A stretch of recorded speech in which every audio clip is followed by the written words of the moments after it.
مختصر سی گزارشات ہیں، آپ کے مطالبات دیکھے ہیں، اور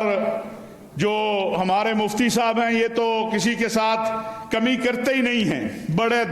کھلے دل کے مالک ہیں۔ ابھی مجھے کہہ رہے تھے جب بینک گارنٹی کی بات ہو رہی تھی تو میں نے آؤٹ آف دا وے جا کے بینک گارنٹیوں کو قبول کیا، لیکن پھر بینکوں کے اندر اکاؤنٹوں میں پیسے ہی نہیں تھے، یہ بھی حال ہوا۔ تو ہمیں بھی تھوڑا سا خیال کرنا چاہیے۔ دیکھیے، اگر آپ چاہتے ہیں، یہ بدقسمتی ہے کہ اگر جب ہم دیکھتے ہیں کہ میدان خالی ہے تو پھر ہم یہ نہیں دیکھتے کہ کس طرف کو چوکا چھکا مارنا ہے۔ یہ دونوں طرف سے، حکومت اور پرائیویٹ ادارے دونوں مل کر چلیں گے تو کام آگے بڑھے گا، بلکہ پاکستان ہی تب آگے بڑھ سکتا ہے جب حکومت اور عوام کا اعتماد بحال ہو، جب حکومت اور پرائیویٹ اداروں کا اعتماد بحال ہو۔ اب تو جس جگہ پہ آگے ہم کھڑے ہیں، میں آپ کو یقین سے کہہ سکتا ہوں کہ اگر دیانتداری، امانت، صداقت اور حج کے کام میں نہیں ہونی تو پھر کس میں ہونی ہے؟ دیکھیں، یہ آپ پر ایک جہاں بہت بڑی ذمہ داری بھی ہے۔ جب حاجی ہمارے پاس روتا ہوا آتا ہے کہ میرے ساتھ یہ سلوک ہوا، میں نے تو پیسے بھی پورے دیے تھے، تو چلے یہاں تو سفارش چل جائے گی، آپ تگڑے ہوں گے، کوئی ایم پی اے، ایم این اے، منسٹر، کوئی اور آپ کے سر پر اس کا ہاتھ ہوگا۔ رب تعالیٰ کے مہمان کے ساتھ اگر زیادتی کی تو اس کو کیا جواب دیں گے؟ اس کا بھی تو ذرا سوچنا چاہیے ہمیں۔ تو میں سمجھتا ہوں کہ مفتی صاحب کی طرف سے یا حکومت کی طرف سے جو چیز بھی آپ چاہتے ہیں، جو ممکن ہے، انشاءاللہ تعالیٰ وہ کوئی کمی نہیں ہوگی، لیکن آپ حضرات کو بھی لوگوں کا بھی خیال کرنا چاہیے، اور حکومت کا بھی خیال اس انداز میں کرنا چاہیے کہ اگر کسی جگہ پر اعتماد ہوتا ہے تو پھر ہوپ ایک تنظیم ہے، ایک آرگنائزیشن ہے، یہ اگر کوئی ایک ممبر بھی کرتا ہے تو خرابی ساروں کی طرف آتی ہے، پھر اس کو آپ نکال باہر کریں کہ آئندہ ایسا نہیں، بھائی السلام علیکم، ہم آپ کے ساتھ نہیں ہیں، ہم آپ کے ذمہ دار نہیں بنیں گے، تاکہ لوگوں کے ساتھ جو ہے، آپ یقین کریں اس سال بھی بہت ذمہ دار لوگ تھے ملک کے، بڑے پیسے انہوں نے دیے۔ مدینہ منورہ میں وہ مجھے ملے اور انہوں نے جو اپنی شکایات کا حال رکھا تو میں نے کہا جی آپ تو طاقتور ترین لوگ ہیں، اگر آپ کے ساتھ یہ ان صاحب نے کر دیا تو عام آدمی کے ساتھ کیا ہوا ہوگا؟ لیکن میں نے انہیں کہا عام آدمی کے ساتھ ایسا نہیں ہوا، کیونکہ مفتی عبدالشکور صاحب عرفات میں بھی ایک ایک معلم کے بارے میں معلومات اپنے خیمے میں بیٹھے لے رہے تھے۔ تو تھوڑی سی اصلاح کی ہمیں ضرورت ہے۔ جہاں تک سعودی حکومت کی بات ہے، سعودی عرب کے ولی عہد امیر محمد بن سلمان جو ہیں، وہ خادم الحرمین الشریفین شاہ سلمان بن عبدالعزیز کی سرپرستی میں ان کی یہ ایک ویژن ہے، ایک امید ہے، ایک ان کے جسے کہتے ہیں ایک نقطہ نظر ہے کہ حاجی کے لیے اور عمرے والے کے لیے سہولت پیدا کرنی ہے۔ آپ یہ دیکھیے، ابھی عمرہ ایک وقت تھا کہ میں، اگر یاد ہوگا، جو 80 اور 90 کی دہائی والے کے بستر لاہور سے لے کے جاتے تھے ساتھ کے لائن میں لگنا ہے اور پھر عمرہ ویزا ملے گا، اور کئی کئی دن لگ جاتے تھے۔ لیکن آج آپ بیٹھتے ہیں نیٹ کے اوپر اور ویزا نکال لیتے ہیں، اور سال کا ملٹیپل ویزا جو ہے وہ جس کے پاس یورپ کا ویزا ہے، برطانیہ کا، امریکہ کا ہے، وہ جاتا ہے، لیتا ہے۔ اور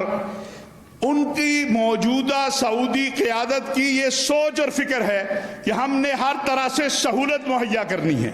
اس میں ہم یہ دیکھیں کہ بجائے 50 نکات ہم مفتی صاحب کے ہاتھ میں دیں، ہم 5 نکات مفتی صاحب کے ہاتھ میں دیں، ہم 5 نقطے دیں کہ یہ حضرت ہمیں سعودی حکومت سے چاہیے، ہمیں یہ آپ سے چاہیے، تاکہ جب یہ وہاں ٹیبل پر بیٹھیں بات چیت کریں اور وہ ہوں جو قابل عمل ہوں۔ ابھی میں دیکھ رہا تھا ترکی والوں نے 2-3 دن پہلے سعودی وزیر حج کے ساتھ جو معاملات کیے، تو دیکھیں انہوں نے سب سے پہلے یہ کہا کہ ترکی زبان میں یہ جو ایپ ہے وہ ہمیں بنا کر دی جائے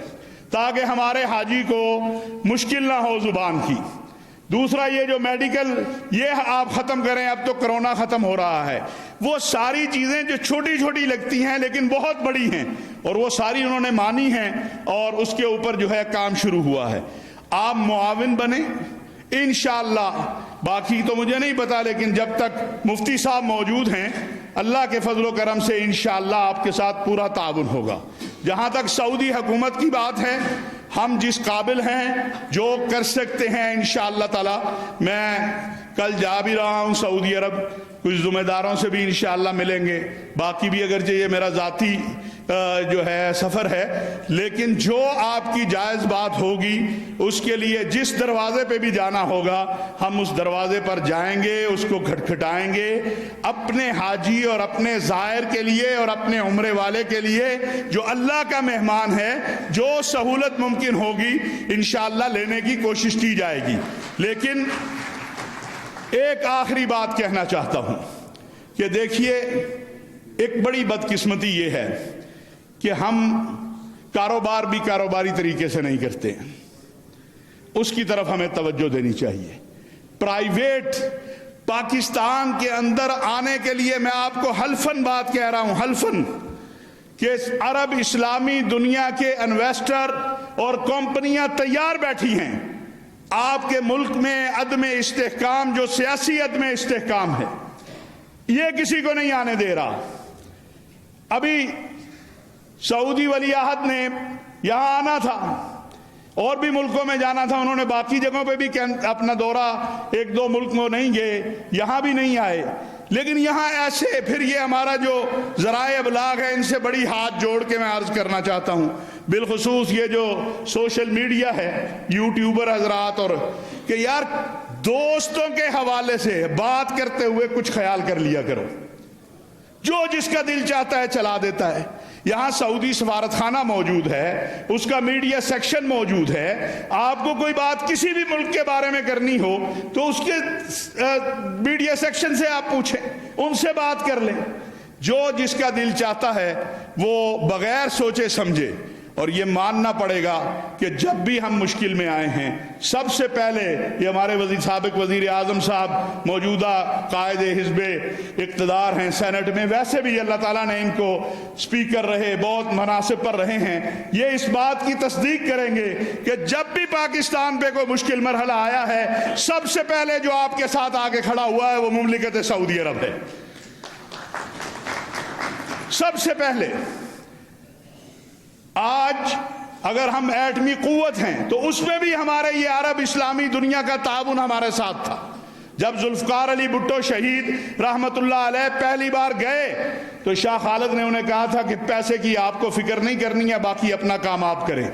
اور یہ تاریخ گواہ ہے کہ اس وقت کے جو فنانس منسٹر تھے انہوں نے بلا کر کہا تھا کہ میرے سے آج کے بعد نہیں پوچھنا، جو بھٹو صاحب آپ کو کہیں آپ نے وہ کرنا ہے۔ ہمیں بھی تھوڑا سا خیال کرنا چاہیے، یہ دو تین ملک ایسے ہیں جو ہمارے ساتھ مشکل ترین حالات میں آگے کھڑے ہوتے ہیں، آج بھی کھڑے ہیں، آج بھی آپ کے خزانے میں سعودی عرب کا پیسہ موجود ہے، اور اب اگلی توقعات بھی ہم ان سے لگائے ہوئے ہیں۔ تو ہم امداد اور فنڈ اور قرض کی بجائے اگر اپنے دروازے انویسٹمنٹ کے لیے کھولیں، اپنے دروازے انویسٹمنٹ کے لیے کھولیں، تو میں آپ کو حلفاً کہہ سکتا ہوں کہ جو ہم اس وقت معاشی اور اقتصادی بحران میں ہیں، ہم بہت جلد اس سے نکل سکتے ہیں۔ سال دو سال تو لگیں گے، اور ہمارے دوست کوئی کمی کرنے کو تیار نہیں ہیں کہ وہ کمی کریں گے، وہ کہتے ہیں آپ انویسٹمنٹ لیں، ہم آپ کے ساتھ تیار ہیں۔ اسی طرح حج کے معاملات ہیں، ابھی مفتی صاحب نے بتایا وہ جا بھی رہے ہیں حج کانفرنس کے اندر، اور وہ ہنس رہے تھے مجھے کہ وزارت کے تو 2-3 لوگ جا رہے ہیں حج کانفرنس میں، یہاں مطالبہ ہو رہا ہے کہ 15 لوگوں کا، تو جن کا کام ہے وہ 2 جا رہے ہیں، تو باقی جو ہے تو بہرحال یہ انشاءاللہ آپ کی امیدوں پہ پورا اترنے کی کوشش کریں گے، اور آپ سے بھی توقع رکھتے ہیں کہ آپ بھی اسی طرح۔ میں آخری بات کہنا چاہتا ہوں کہ ہوپ اپنے تحت، میں امتیاز الرحمان صاحب، آپ اپنے حاجی اور عمرہ کرنے والوں کے لیے، کیونکہ کل پوری دنیا میں عربی زبان کا عالمی دن ہے، تو ہمارا حاجی جو ہے، ہمارا زائر جو ہے، اسے اتنی عربی زبان آنی چاہیے. یہ ویسے بھی جنت کی زبان ہے، قرآن کی زبان ہے، ہمارے آقا و مولا سید الانبیاء حضرت محمد مصطفیٰ صلی اللہ علیہ وسلم کی زبان ہے. تو ایسے کورسز اور اس کے لیے ہم آپ کے ساتھ جو ہے ہر طرح سے تعاون کے لیے تیار ہیں. یہاں ہمارے بھائی محمد مکی صاحب بھی بیٹھے ہیں جو مولانا ڈاکٹر سعید احمد عنایت اللہ صاحب کے صاحبزادے ہیں، بہت بڑی علمی شخصیت ہیں مولانا سعید عنایت اللہ. باقی حضرات بھی، ہم یہ کورسز آپ شروع کریں، ہم آپ کو فری اساتذہ دینے کو تیار ہیں، تاکہ ہمارا جب حاجی اور زائر جائے تو وہ یہ جانتے ہوئے جائے کہ وہ کیا کرنے جا رہا ہے، کیا کہنے جا رہا ہے اور کیا حاصل کر کے آئے گا. وما علینا الا البلاغ المبین.